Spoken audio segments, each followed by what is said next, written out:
Patuloy po tayo sa ating tinatalakay ng katotohanan ng impyerno, part 2. Na ang katotohanan na ang impyerno ay ang espiritual na lugar kung saan doon sasapitin ng mga taong hindi kumikilala sa Panginoon, ang lugar na kung saan itinakwil yung judgment ng Panginoon para sa mga hindi kumikilala sa Kanya.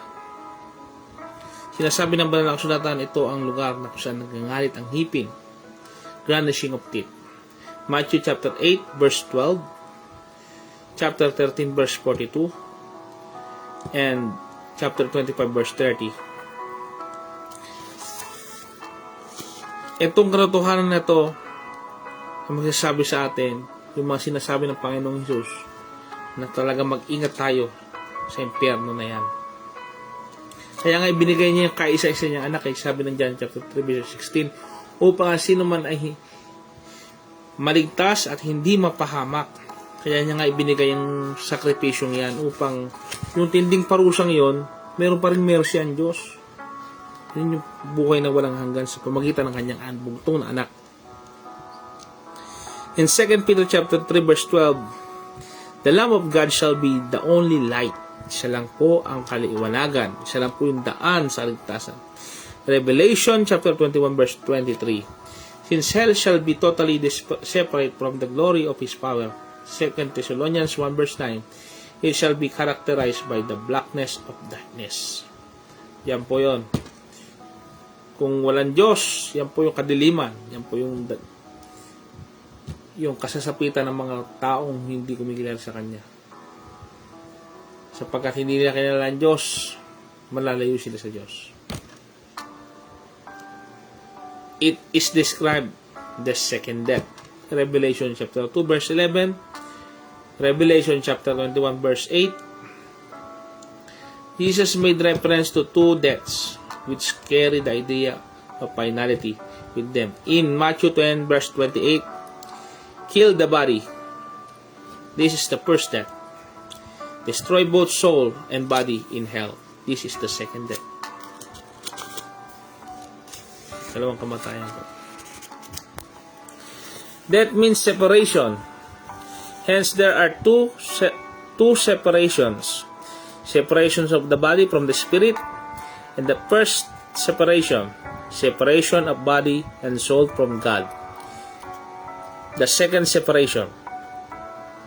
Paul described hell as the second death, the second separation, when he said, who shall be punished with everlasting destructions from the presence of the Lord. 2 Thessalonians chapter 1 verse 9. Hell is the worst than death. Okay? Worst death. Far more worse than physical death. Higit pa sa kamatayang physical, itong kamatayan sa impyerno ay walang katapusang.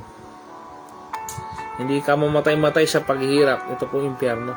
Hell is a million times more horrible than any things that are most detestable and most repulsive to man. Yet, this is no less than what is rightfully deserved. Habakkuk chapter 10 verse 29. Matthew chapter 25 verse 36. 2 Thessalonians chapter 1 verse 9. It is the punishment God only deserves yung mga sumaway at talagang hindi nanampalataya sa Panginoong Hesus. In the Greek word, each literal, it means what is justly deserved. Yan po yung deserve sa mga hindi kumikilala sa Panginoong Diyos. Hell is eternal. Walang hanggan ang impyerno. This is called its eternal punishment. Matthew 25 verse 46. Everlasting fire. Matthew 25 verse 41. He said that the fire is inquisible. Hindi mawala-wala po.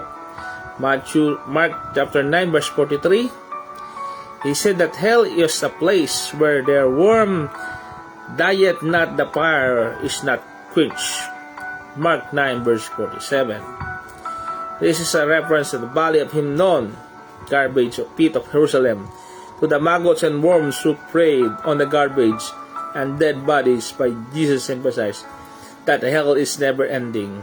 Hindi masunog-sunog na mga uod, hindi mamatay-matay. Yan po yung lugar na yan. Walang hanggang paghihirap. Kung dito sa lupa, may mga paghihirap tayo na ayaw nating sasapitin ng iba, ay lalo po doon sa impyernong yan na huwag sanang makapupunta ang kahit sino. Paul called it punishment of eternal destruction. 2 Thessalonians chapter 1 verse 9. Jude said, in the destiny of false teachers, to whom is reserved the blackness of darkness forever. Jude chapter 13. Mag-ingat po kayo mga nangangaral, kayo mga nagpapastol, kayo ingat dahil deserve po mapunta dyan yung mga nililigaw ang mga kaluluwa. John said, the inhabitants of the lake of fire and sulfur, they will be tormented day and night. Revelation 20 verse 10. Pagsama-samahan niyo po yung mga idea yon na nakatatakot na apoy, basura, lugar ng basura, yung sulfur, apoy, may mga uod, garnishing of teeth, dark of darkness. Sabi mo, hindi mo maiisip na may mabubuhay doon, walang hanggang mabubuhay doon. Sasabihin mo, kabaligtaran yon ng pag-ibig ng Diyos at kabutihan ng Diyos, sapagkat ang Diyos ay mabuti sa pagwalang hanggan. So, yun yung lugar kung saan tinakwil nila ang Diyos, lumayo ang Diyos sa kanila. Sapagkat tinakwil nila ang Diyos Yun yung lugar kung saan yung punishment. Yung walang hanggang kadiliman na yan. It is the realm of the departed spirit. Mababasa natin sa Bible, yung mayaman nga po, ay mahirap. Revelation chapter 9 verse 6 can be applied to the punishment of hell. In those days, men will seek death and will not find. Hahanapin ng tao magpahinga. Hahanapin ng Panginoon ng tao na mamatay na. Subalit, hindi siya mamatay-matay. Dahil doon, araw at gabi siya'y pahihirapan. They shall no end, eternal, horrible in hell. Totoo po ang impyerno. Kahit ano po sabihin natin, papagandahin ko pa ito, mga salitang ito. Hindi na po natin mapapaganda. Talagang ang hell ay totoong nakakagimbal. Hell is a prepared place. Hinanda po ito para sa mga mapapahamak. Primarily, it is prepared for the devil sa umpisa para sa mga demonyo at sa mga anghel na ito. Matthew 25 verse 41.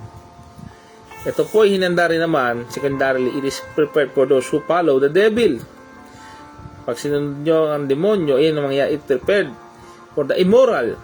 Revelation 21 verse 8. It is prepared for those who are disobedient. Matthew 7 verse 23. Mark 16 verse 15 to 16. And who by their disobedience have failed to have their names written in the book of life. Revelation 20 verse 15. It is prepared for those who love not the truth, but have pleasure in unrighteousness. 2 Thessalonians chapter 2 verse 12. It is prepared for the apostate Christians. Hebrews 10 verse 25 to 39. Kung ikaw ay Kristiyano-Kristyanuhan, mag-ingat po tayo, sapagkat inanda ito para sa mga yon. One of the saddest features of hell is that many of the folks who will there, marami po ang mapapahamak kaysa maliligtas. Hindi mo pangangarapin at kalunos-lunos ang kahantungan talaga. Matthew 24 verse 37 to 39. Ito po ang pangwas natin, kalawas natin. Nakakalungkot kung may pupunta dyan habang tayo may buhay bilang mananampalataya. Pagsabihan na po natin mga mahal natin sa buhay, ipakilala natin si Yesu Kristo upang sa ganun ay walang mapunta doon. Hell is real. It exists. It is horrible. Billion of times, many times eternal than we think. Terrible nightmares, terrible life. Wish mo hindi ka na maipanganak. Yung sinabi niya kay Judas, wag naman sana, pero sinabi ng Panginoon niya sa kanya, mabuti pa sa'yo na hindi pinanganak. Ayun nga po, na dahil ang ginampanan niyang role ay magiging magtaksil. Alam na Diyos ang mangyayari sa kanya. Huwag naman po sana maging kagaya tayo ni San Pedro na ilang beses man nagkamali sa buhay nito, nagsisi, humingi ng tawad at nagpatuloy. Makatlan niya mga nakaila ang Panginoon, nagsisi naman po si San Pedro. Binigyan tayo ng view ng Panginoon at dapat, kung alam nyo sa panalo na tayo, sa katotohanan na, piliin na natin ang Diyos. Binigyan tayo ng Biblia, binigyan tayo ng mga na tapat, binigyan tayo ng mga propeta na nauna sa atin, na nagbabala sa darating na kalagim-lagim na kapahamakan na yan. Ang mga banal na Diyos, makinig po tayo sa kanila. Makinig tayo sa mga pastor na nagtuturo ng totoo. Kung ang payo nagsasabuhay ng Biblia, ay mabuti po. Dahil po, ang Biblia, diyan natin mababasa ang Ebanghelyo. In 2 Peter chapter 3 verse 12, basahin nga po natin yung First 2 Peter pala. 2 Peter.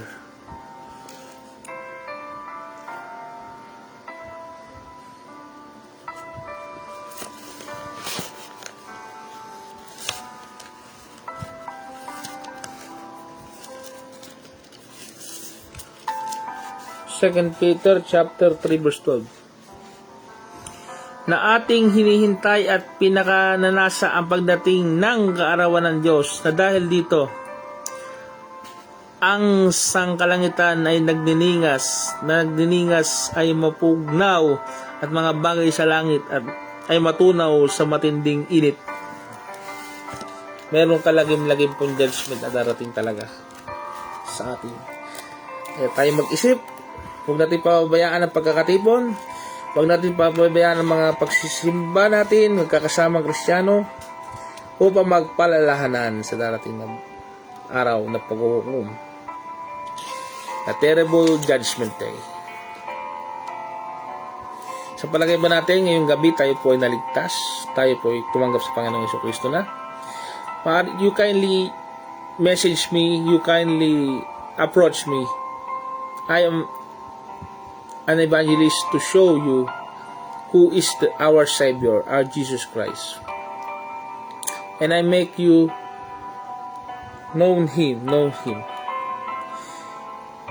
Patatanggapin po kita at tunay nga po dapat sundin mo ang Panginoong Jesus.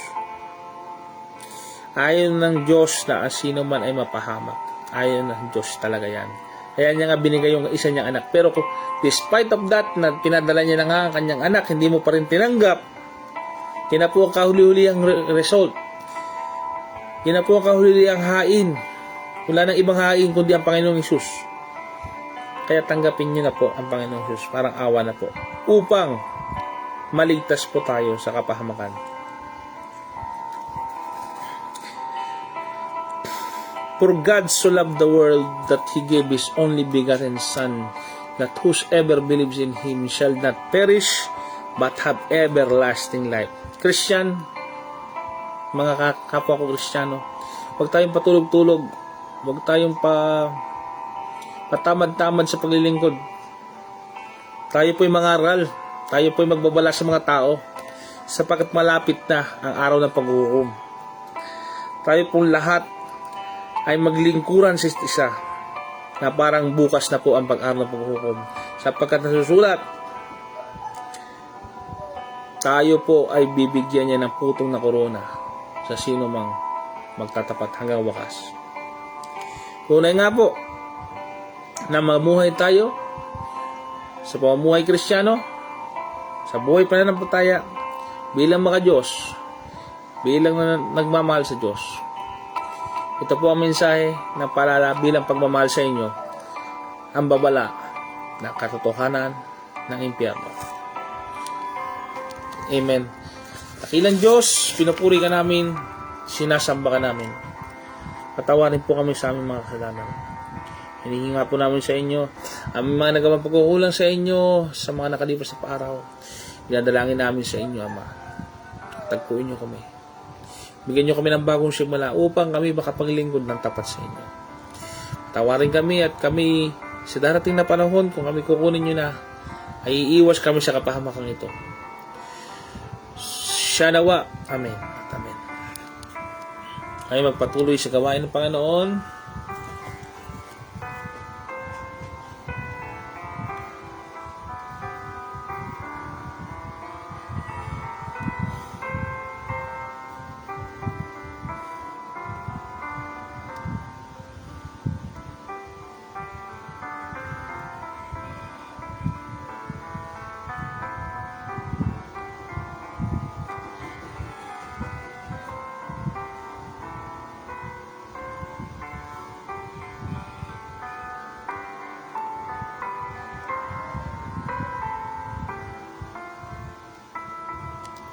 Tayo magdako sa panggawain ng Panginoon ang pag-aambagan o pagbibigayan sa mga miyembro po ng Chapel of Worship Christian Faith Ministry sa iba-ibang dako. I encourage you to give. Nagbigay po tayo sa gawain ng Panginoon upang tayo makatulong sa ibang mga mananampalataya.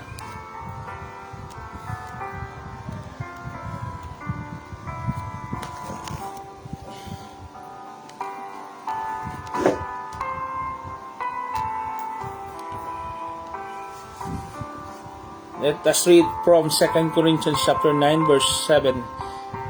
Each of you should give what have decided in your heart, to give not reluctantly or under compulsion, for God loves a cheerful giver.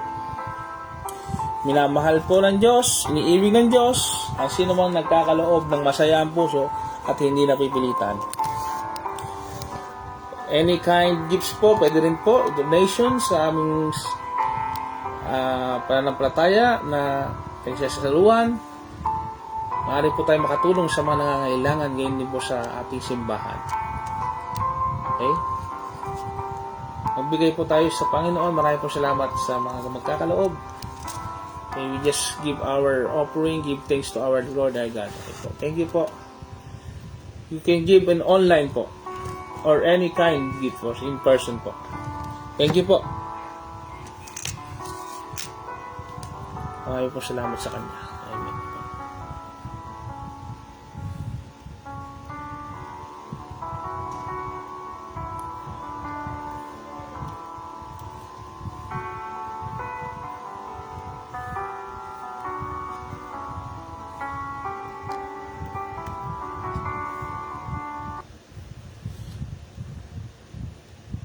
Dako naman po sa isang mahalagang gawain ng Panginoon, ang pag-alala sa Kanyang ginawa para sa atin.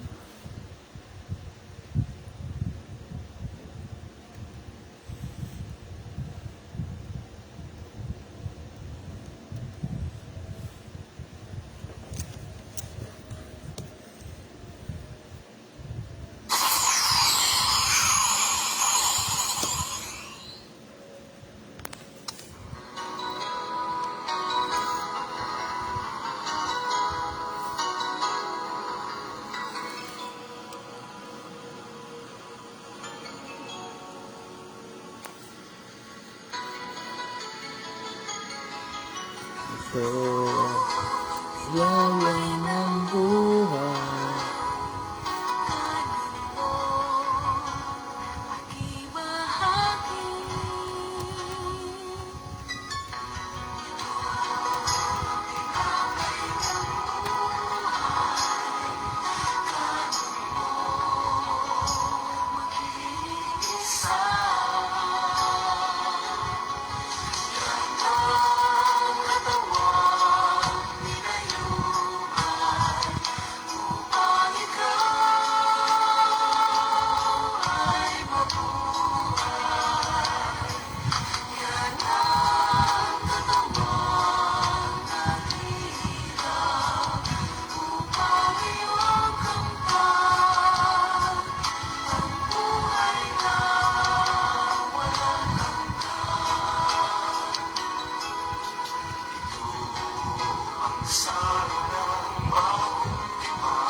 Handa po natin sa ng bagong tipan.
katawang binayubay upang ikaw ay mabuhay.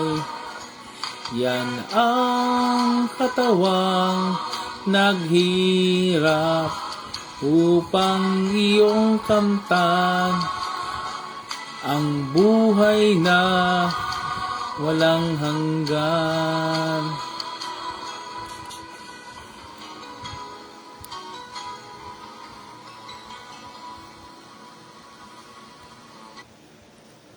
Okay po.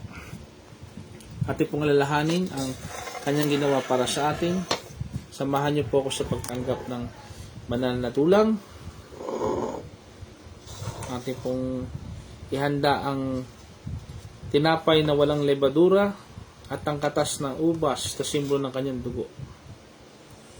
In 1 Corinthians chapter 10 verse 16 to 17 it says, "Isn't the cup of the blessing that we bless as sharing in the blood of Christ? Isn't the loaf of bread that we break as sharing in the body of Christ? Since there is one loaf of bread, we who are many are one body, because we are all share in one loaf of bread." Ating pong tanggapin ang tinapay na simbolo ng kanyang katawan. Tanggapin niyo po.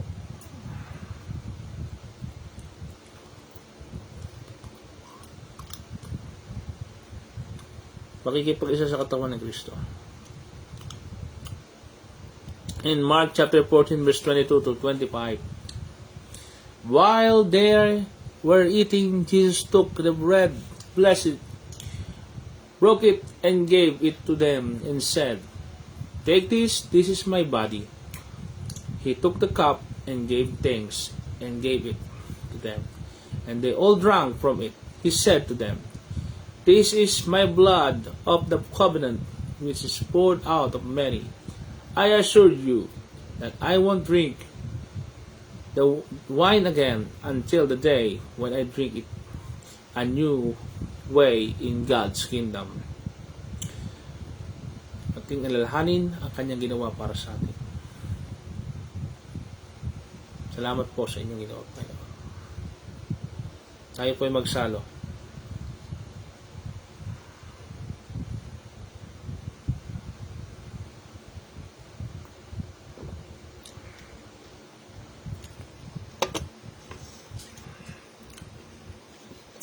Purihin ng Panginoon sa kanyang ginawa para sa sangkatauhan, para sa katubusan natin mula sa apoy ng impyerno, para sa katubusan natin sa ating mga kasalanan. Tulungan nawa tayo ng Panginoon upang mahantay namin ang kanyang pagbabalik. Mahantay namin ang Panginoon Jesus. Pagpalain niyo po kami mga tumanggap sa pangalan ni Jesus. Amen.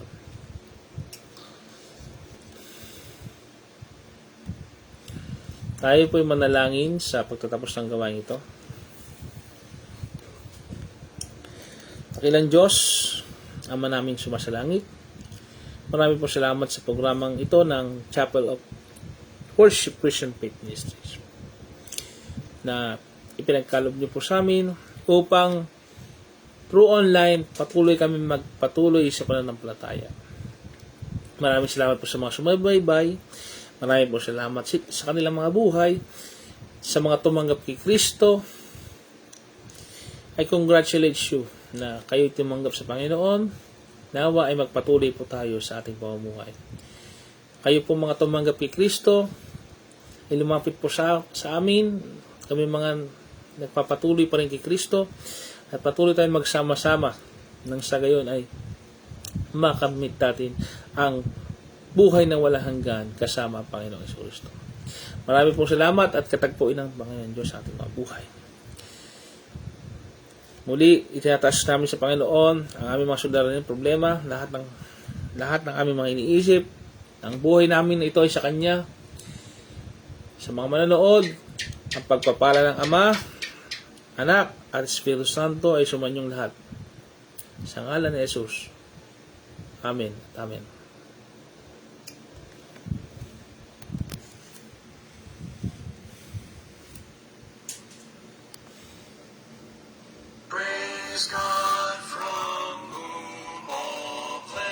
blessings flow. Praise Him, all creatures here below. Praise Him above, ye heavenly hosts. Praise Father, Son, and Holy Ghost. Amen. Maraming pong salamat sa iyong pagsubaybay. Hanggang sa muli po. Pagpalain po tayo ng Panginoong Yesus.